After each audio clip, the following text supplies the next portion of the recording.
Family care has been one of those central issues in this campaign, and all parties have taken a different approach.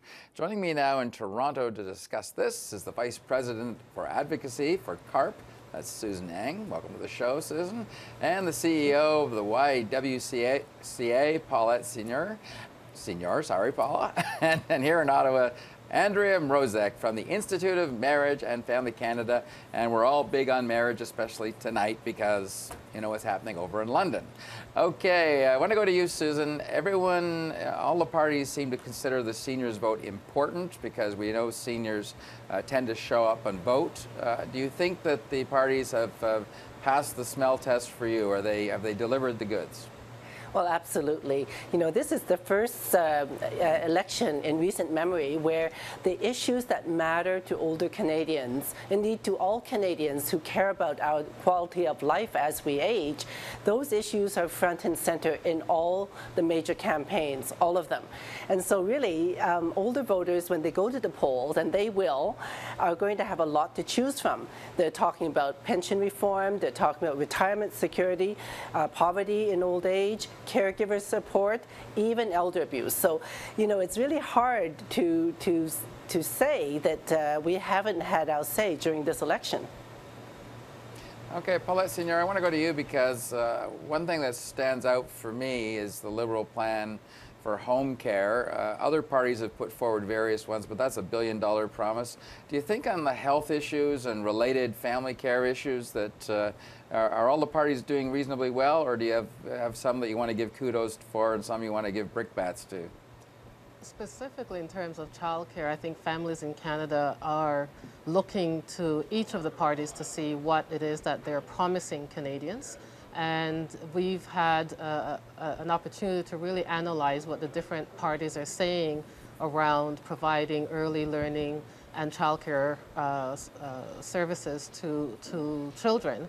And what we're seeing is that all the parties except one actually have proposed in some way, shape, or form some sort of funding or number of spaces that they will be able to provide to Canadian families. So in that analysis, we actually see that it's the Conservative Party that actually has maintained a child benefit as opposed to a child care program that parents really need in Canada.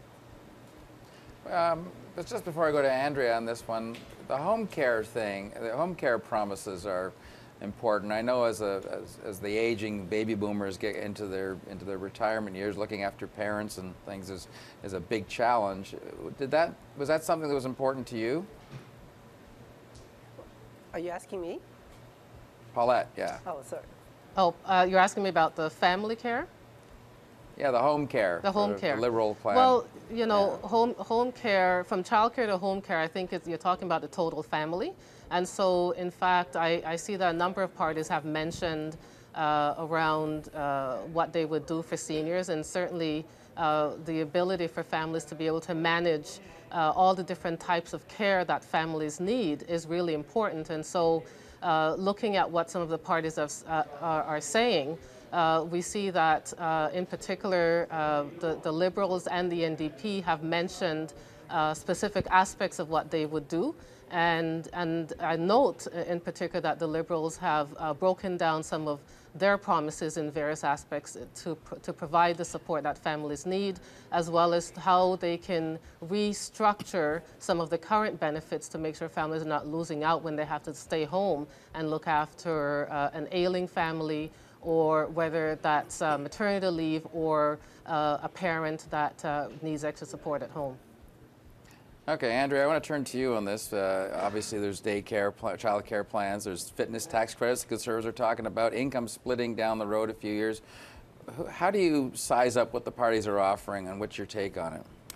Well, to return to your earlier question about home care, I think that the Liberals are onto something there. They're offering essentially families money to ensure that they're able to care for their elders, their loved ones, in a home environment. I wish that they were doing the same thing with their child care program. Essentially, I think that parents are looking for choice to be able to have more money in their own pockets and spend that money the way they see fit. Right. So I think if we look at the different policies, the different parties are putting forward different visions, and Canadians have a big choice to make on election day. Do they want to have, I guess, the money in their pockets to make decisions as they see fit, or would they prefer to see institutional type of care put forward? That's what a national child care program would do. It creates one form, one choice, and it's very, very costly. So do we want to saddle our children with that kind of debt? Right, okay. Susan, I want to come back to you because one thing that the New Democrats, the suddenly influential New Democrats, have talked a lot about is pension reform. And I'm just wondering what your take is on the parties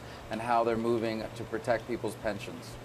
Well, first of all, on pensions, in fact, all three parties and all four parties have actually focused on the issue of pension reform. Remember, for the longest time in the last couple of years, the governments were saying, well, there's nothing wrong with our pensions. So indeed, all of the parties have had something to say about pensions. And frankly, the bottom line is that no matter which party gets in as the government, there's going to be a net advantage to the status quo. As when you ask specifically about the NDP, of course, they're focusing on doubling the CPP, and that requires the cooperation of the provinces. The provinces as a whole have already cooperated and agreed to what the Conservatives have put forward, which is a voluntary plan. The Liberals are somewhere in between, of course, and they too will require provincial approval. So all of them have something that is positive, and obviously with the ascendancy of the NDP, there's going to be a push towards working with the CPP and possibly working with a mandatory plan. So that's all to the positive in terms of retirement security for the future.